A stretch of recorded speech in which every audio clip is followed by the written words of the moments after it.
Daddy, if you really have to choose a wife today, can we choose her? Daddy, if you really have to choose a wife today, can we choose her? The small voices of two children echoed across the dusty town square. Words so innocent, yet sharp enough to split the silence of Reedridge in half. For one breathless second, the whole crowd froze. And then, laughter erupted, cruel, loud, echoing off the wooden storefronts like a cruel chorus. All eyes turned toward Margaret Harlow, the widow, the town's favorite joke. Her heavy frame, her awkward gait, her face that flushed crimson at the smallest glance. These were the things people whispered about, the punchlines they passed around when nights grew dull. Margaret, who had lost her husband years ago, lived ever since in shadows. And the town never let her forget. Too big to be gentle, too clumsy to be wanted, too poor for any man to keep. And today, at the autumn choosing ceremony, that old tradition where men picked wives in front of everyone, she knew what awaited her. For most young women, it was a day of hope. For Margaret, it was another day of humiliation. On the far side of the square stood James Callahan, tall and broad-shouldered, a widower himself. He wasn't here out of love. He wasn't even here out of choice. He came because the whispers about him, a man who can't raise his own children isn't a man at all, had grown too loud. He decided he'd pick someone, anyone, just to silence the town. And as every eye waited for him to look over the rows of bright painted girls, his children tugged at his hand. Their little voices rose, pure and unshaken. Daddy, if you have to choose, let's choose her. For a moment, the world seemed to stop. Then came the roar, mocking laughter, whispers sharper than knives. Margaret froze. Her heart nearly stopped in her chest. James stood unmoving, as silent and hard as stone. And in that suffocating moment, beneath the jeers and the shame, a story began.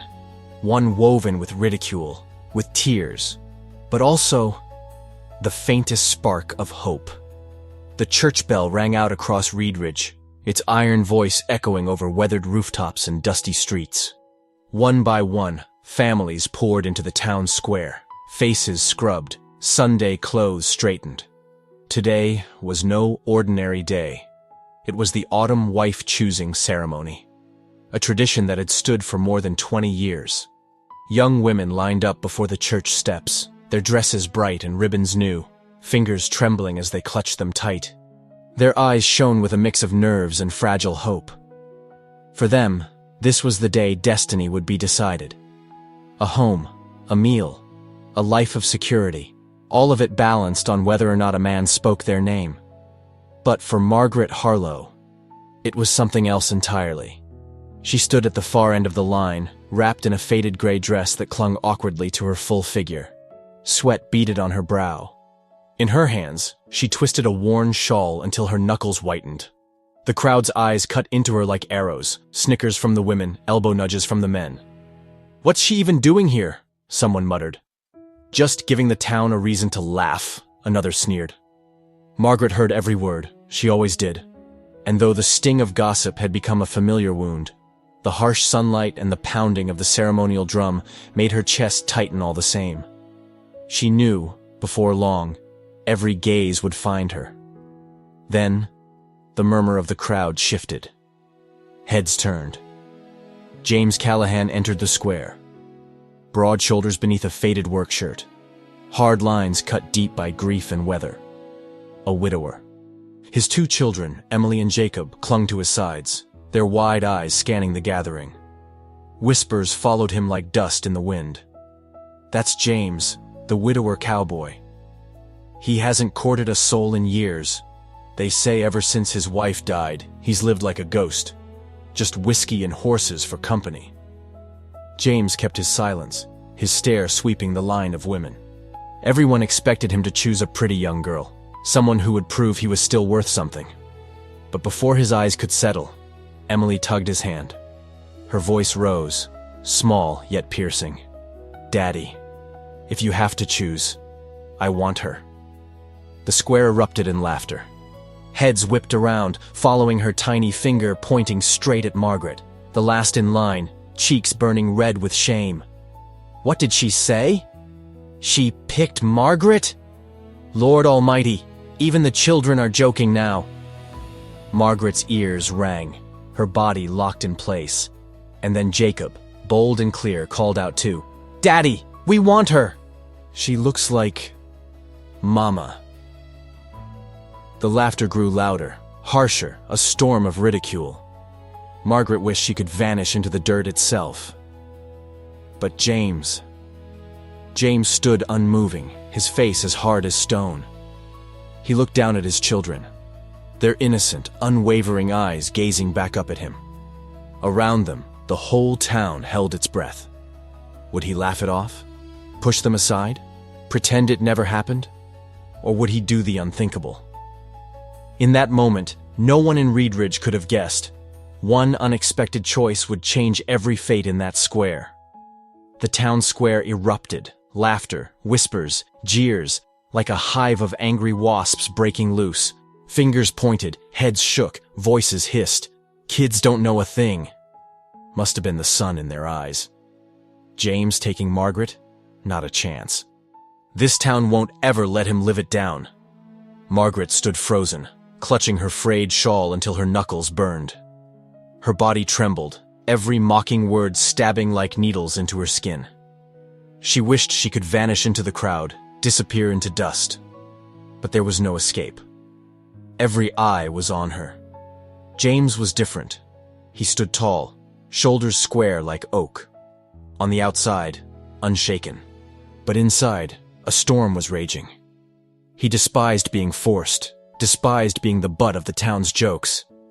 And yet, when he looked down and saw Emily and Jacob, small hands clutched together, eyes bright with innocence, his chest tightened. "Daddy, she looks like Mama," Emily whispered. Soft, but sharp enough to cut straight into his heart. The people of Reedridge leaned in, waiting. Some men folded their arms, confident he would laugh it off. Women smirked, already tasting the gossip that would fuel the next year. The silence grew heavy, suffocating. James lowered his head, brushed a hand through Jacob's tangled hair. Then he lifted his gaze, steel cold, unyielding. His voice rang out, crisp and defiant, slicing through the noise of the square. "All right, if my children choose, then I choose too." For a moment's silence. Then the square exploded. Good Lord, he's lost his mind. He means it? Ha! Let's see how long before he regrets it. Margaret's breath caught. Her eyes widened, tears welling. She couldn't believe what she'd heard. James Callahan, the hardest, coldest man in Reedridge, had just chosen her. Chosen her, in front of them all. Someone snickered behind her. Marrying Margaret's the same as throwing your life in the mud. The words stung, but deep inside, something flickered. Faint, fragile, but real. For the first time in years, someone had spoken her name without mockery. James tightened his grip on his children's hands, then looked directly at her. His eyes were hard as iron, but beneath the surface, something else lingered, something she couldn't yet name. "Let's go." No more words. Just that. Enough to hush the crowd for a heartbeat before the buzz flared again, louder than ever. Margaret stepped forward, each stride heavy as though she carried a mountain on her back. The stares clung to her. Pity, scorn, curiosity. But cutting through them were two small faces, watching her not with judgment, but with trust. And that trust kept her legs from buckling. She couldn't know it yet, but James's choice had lit the spark of a storm. And the first wave of that storm would crash down the moment they left Reedridge's square. Boot heels struck hard against the dirt, echoing through the thick, heavy air. James walked with long, unflinching strides. Behind him, Margaret followed, slower, heavier. Between them, Emily and Jacob clung to each other's hands, two small figures bracing against a storm the only way they knew how. But Reedridge would not let them leave in silence. "Look there." James Callahan, our so-called hero, now dragging the biggest burden in town. "Careful, soon enough he'll be a pack mule for her. What a comedy, never seen anything like it." The laughter rolled like thunder, slapping Margaret again and again. She lowered her head, fingers clawing at the edge of her worn shawl until her knuckles went white. Her cheeks burned, not just with shame, but with the ache of tears fighting to break free.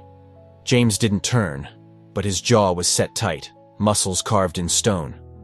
Folks said he was cold, detached. None of them saw the fire smoldering in his chest, hot and silent, ready to break loose.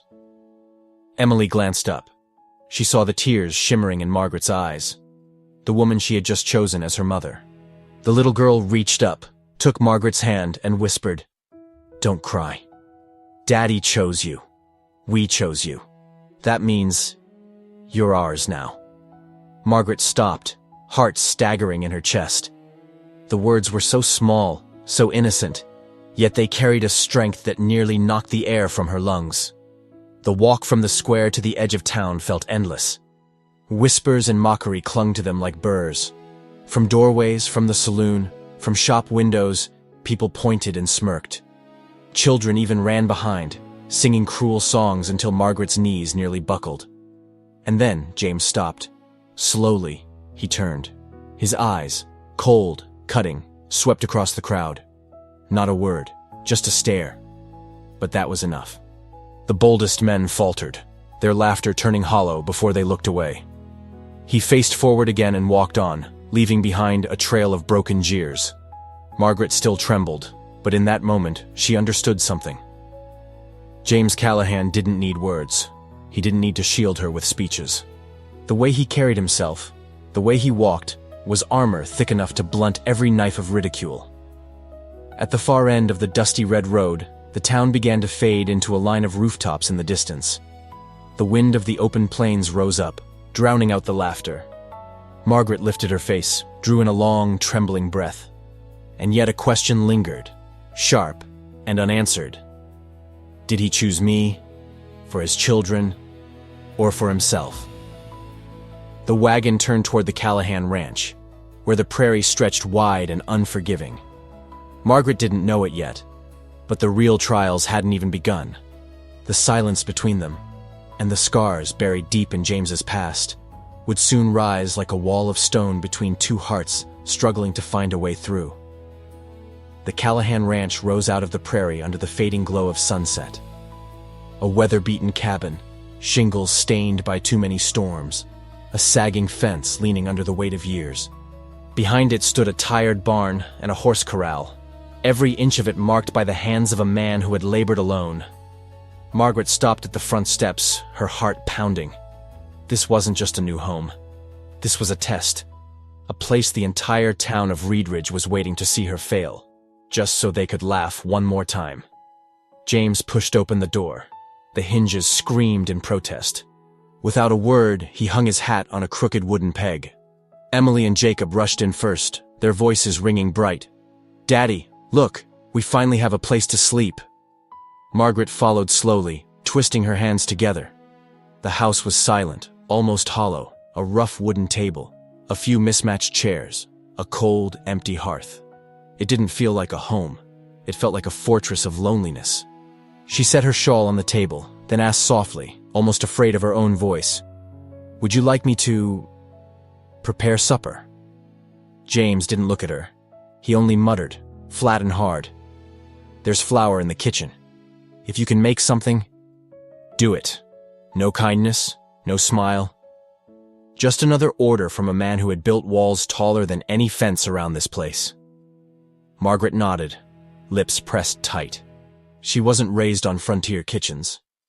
Her hands shook as she tried to strike a fire. Smoke stung her eyes, sweat ran down her brow.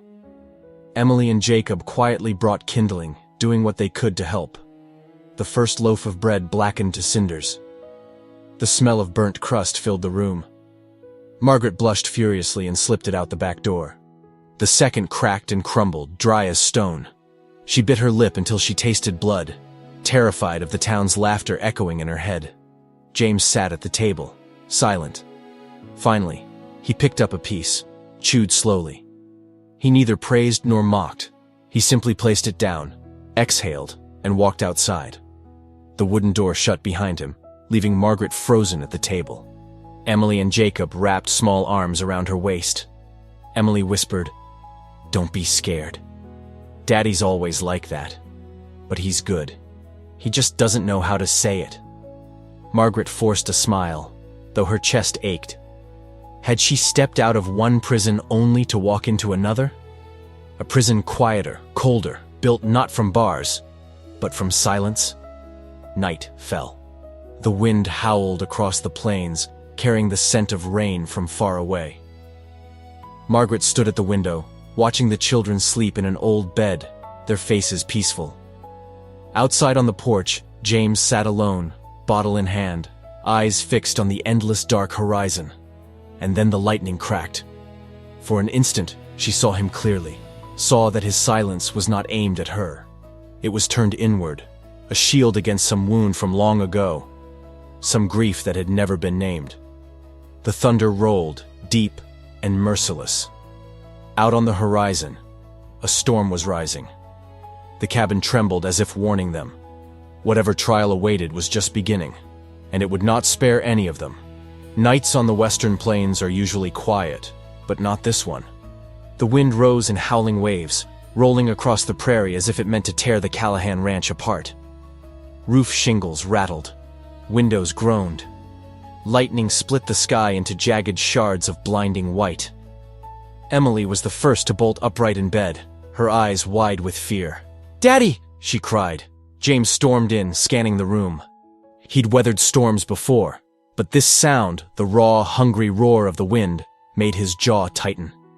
"Downstairs. Now. All of you." Margaret scooped up little Ben, who was already sobbing, her arms trembling but strong enough to hold him tight. Emily clutched her skirt, and the three of them followed James into the kitchen.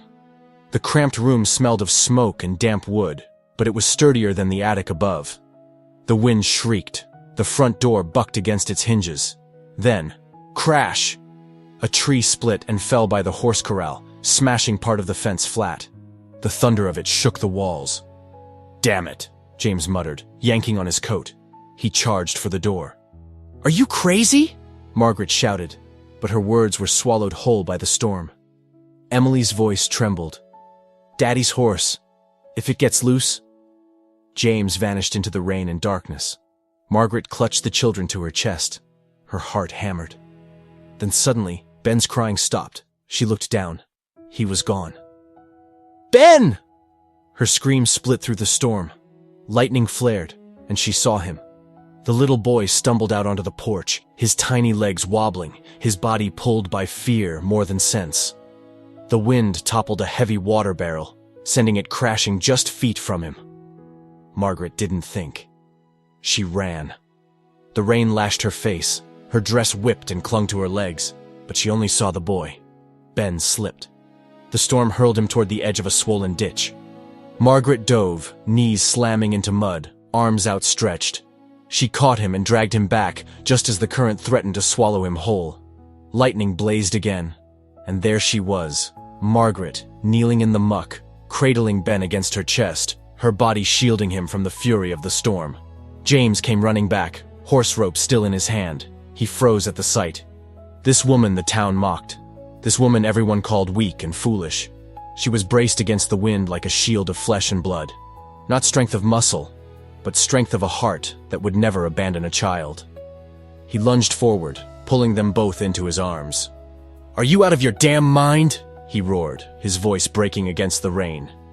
Margaret gasped for air, hair plastered to her face, but her eyes locked on his. "If it's between standing by and saving your child, I will always choose to save him." Her words cut through him sharper than any blade. Something deep inside James cracked, a part of the ice around his soul melting in an instant. He all but carried her and Ben back inside. The door slammed shut. The four of them collapsed in the kitchen, chests heaving, hearts pounding in unison. Outside, the storm raged on. But inside that little cabin, something had shifted. They weren't strangers anymore. Not just a widower, a mocked woman, and two frightened children. For the first time, they had saved one another. And out there in the dark, the storm carried whispers back toward Reedridge. By morning, The whole town would be buzzing with what happened that night at the Callahan ranch. And it would become a turning point, a storm that decided more than just the fate of a house. At dawn, Reedridge woke to the wreckage of the night before. Broken trees lay across dirt roads.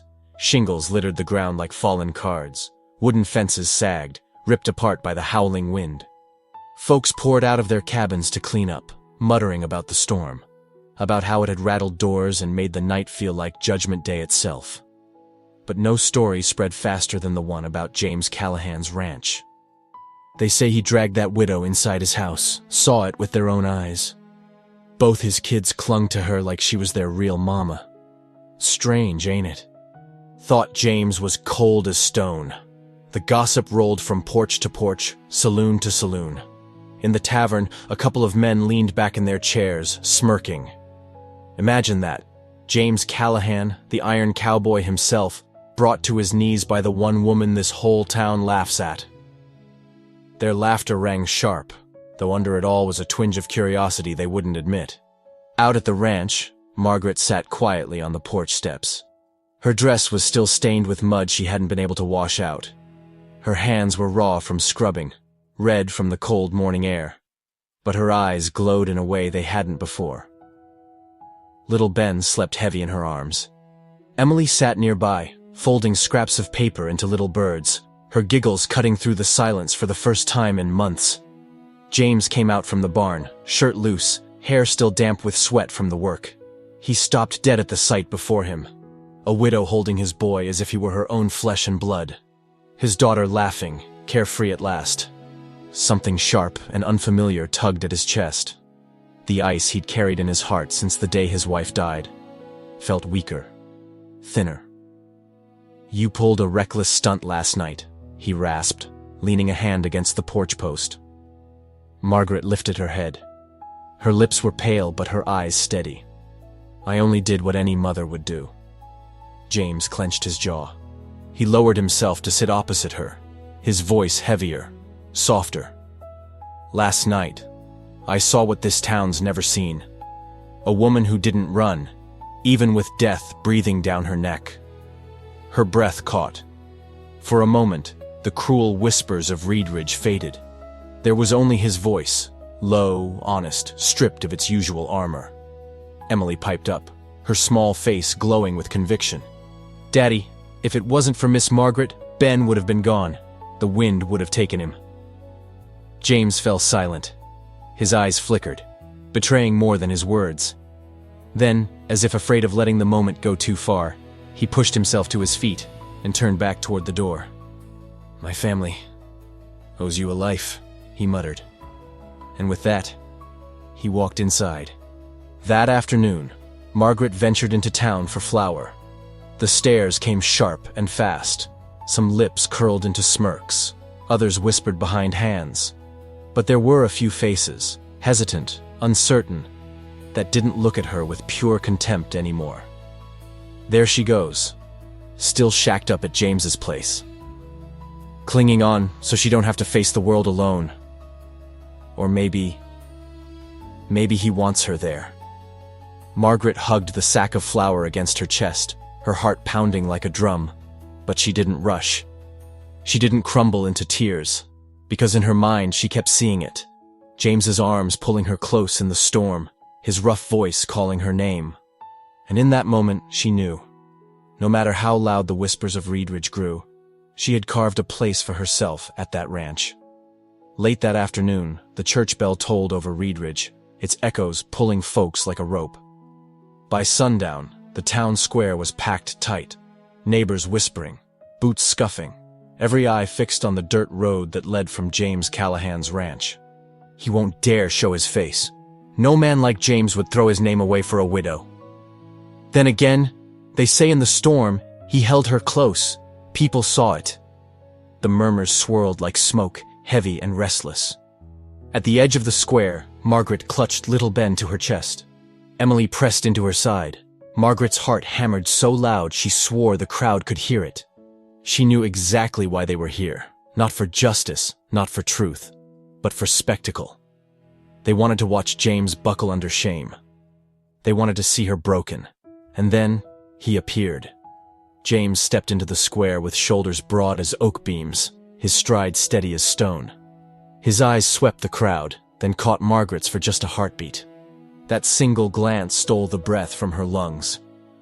From the steps of the church, Sheriff Dawson moved forward, his voice cut through the murmurs like a blade. James Callahan. This town's heard enough whispers. Tonight, I want to hear it straight from you. That woman, what is she to you? The crowd held its breath, heads craned forward. Margaret's knees nearly gave way. Emily's small hand clutched her father's coat, trembling. James stood silent. The pause stretched so long the crowd began to chuckle and sneer. He'll deny it. Of course he will. No man admits to that. Dawson folded his arms, voice thick with contempt. You claim to be a man of honor, then speak. Or let this town call you what you are. A coward who keeps a joke under his roof. The words sliced the square open. Margaret lowered her head. Shame burned like a brand against her skin. This was it. The moment he would deny her to keep his pride. But James took one step forward. His voice rolled out, low and steady, every word striking like a hammer. She is not a joke. She is the woman who saved my child in the storm. And from this day on, she is the woman I choose to stand beside. The square froze. Not a breath, not a whisper. Even the wind seemed to still. An old woman near the front gasped. He said it. He said it. In front of us all. Dawson's face darkened, his voice sharp with fury. Do you even understand what you've done, James? You've set yourself against the will of this entire town. James turned his gaze on him, cold as steel, steady as bedrock. I lost one wife because I trusted silence. I will not be silent again. Margaret's vision blurred with tears, not of shame this time, but of disbelief. Could this truly be real? Emily's eyes sparkled like stars breaking through storm clouds. Daddy, you really said that? In front of everyone? James knelt slightly, brushing a hand against her hair, and nodded. And in that moment, the square, once so quick to laugh, fell into a silence heavy as thunder. No jeers, no smirks. Only the weight of a truth spoken aloud, bold enough to rattle the foundations of Reedridge itself. The very next evening, Reedridge was packed to the brim again. Word had spread like wildfire. James Callahan would give his final answer. No one wanted to miss the moment when a once proud cowboy either bowed his head or became the town's biggest fool. Margaret stood at the edge of the square, Emily clutching her hand. Little Ben pressed tight against her side. Her heart pounded like a war drum. She didn't know what James would do, not really, and she hardly dared hope. He was a man who had already lost too much to believe in promises that lasted forever. Then James appeared. He cut through the crowd, tall and unyielding. No gun strapped to his hip, no whip at his side, only that hard, determined fire burning in his eyes. Each step landed with the weight of a man who had already made his choice. Sheriff Dawson stepped forward, his voice dry as gravel. You claim to stand with her. But tell us, James, do you have the guts to say it plain? To tell this whole town she is your wife? The crowd rippled with whispers. A few scoffed out loud.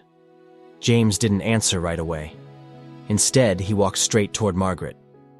Every gaze locked on them. Margaret trembled, squeezing her children's hands until her knuckles went white. Then, James dropped to one knee. The crowd erupted in gasps. A cowboy, kneeling, before the widow every tongue had mocked? No one in Reedridge had ever seen such a thing. James lifted his face, voice strong and unshaken. Margaret Harlow. Once I lost a wife because I stayed silent, because I let pride blind me to what truly mattered. I will not make that mistake again. Before this entire town, I ask you, will you marry me? Silence fell like a curtain. Emily broke it first, crying out through her tears, Mama, say yes. Ben tugged on James's sleeve, his little eyes shining. Please, we want you to be our mama. Margaret's breath hitched. Tears spilled down her cheeks as she whispered, voice trembling but clear. Yes, yes, I will. The crowd gasped, a wave of disbelief, envy, and stunned awe. Yet not a single laugh rose, not this time. The moment was too raw, too powerful to mock. James rose to his feet, gripping Margaret's hand tight, then turned to face every eye in Reedridge. His voice carried like a gunshot. You called her a burden. From this day on, if you insult her, you insult me. And I swear, not one man or woman here will trample her name again. The square fell silent, a silence so heavy it forced heads to bow. For the first time in her life, Margaret lifted her chin and walked through that crowd without shrinking. She was no longer just the widow everyone pitied, no longer the town's punchline. She was a woman chosen, cherished, and defended, before all of Reedridge.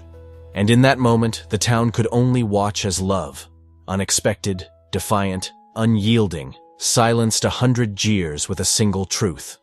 The story may have ended here, but I want to hear from you. If it were you, after all the whispers, the shame, the weight of an entire town against you, would you have the courage to take the hand of the one you love and declare it for the whole world to see? Drop your thoughts down in the comments. I'd love to read your honest answers. And if this journey struck a chord in your heart, make sure to hit like, subscribe, and ring that bell, so you don't miss the next tale from the Wild West, where love, faith, and courage stand tall against the harshest judgment.